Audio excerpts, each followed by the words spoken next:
బంటే ఇదిగో మా దగ్గర ఉన్న వెలుగు బంటి పాండా అన్నమాట. మా గ్యాడ్జెట్ షాప్ లో కలర్స్ మారే బంటి అయితే ఉందన్నమాట. సో దీన్ని కొనుక్కొని ఇలా కుట్టినప్పుడల్లా ఈ బంటి అనేది రంగులైతే మారుతూ ఉంటది అనమాట.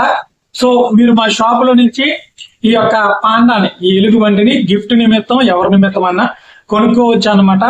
సో ఈ బంటి ఫాస్ట్ గానే ఉంటది, స్లోగా ఉండదు. బంటి నీ సబ్బు స్లో ఏంటి కాదు, ఈ బంటి ఫాస్ట్ గానే రంగులైతే మారుతుంది అనమాట. చిన్నపిల్లలకి గిఫ్ట్ ఇవ్వాలనుకున్నా, ఎవరికి ఇంట్లోనైనా ఒక షో కేసు లో చక్కని టాయ్ గా పెట్టుకోవాలనుకున్నా ఇది మీకైతే ఉపయోగపడుతుంది. చక్కగా మన గ్యాడ్జెట్ షాప్ నుంచి కొనుక్కోండి. ఓ మై గాడ్ బంటే! మా గ్యాడ్జెట్ షాప్ లో కస్టమైజ్డ్ చాక్లెట్స్ కూడా చేస్తున్నాం, మీరు పక్కన చూడొచ్చు. మీ పిల్లల బర్త్డేకి కస్టమైజ్డ్ చాక్లెట్స్ అయితే చేసి మీ ఇంటి వద్దకు డెలివరీ చేయడం జరిగింది. అలాగే 10,000 రూపాయలు కూడా గెలుచుకోవచ్చు పవర్ బ్యాంక్ కొనుక్కొని. సో గ్యాడ్జెట్ షాప్ నుంచి ఈ ఆర్డర్ చేసుకోండి. Thank you.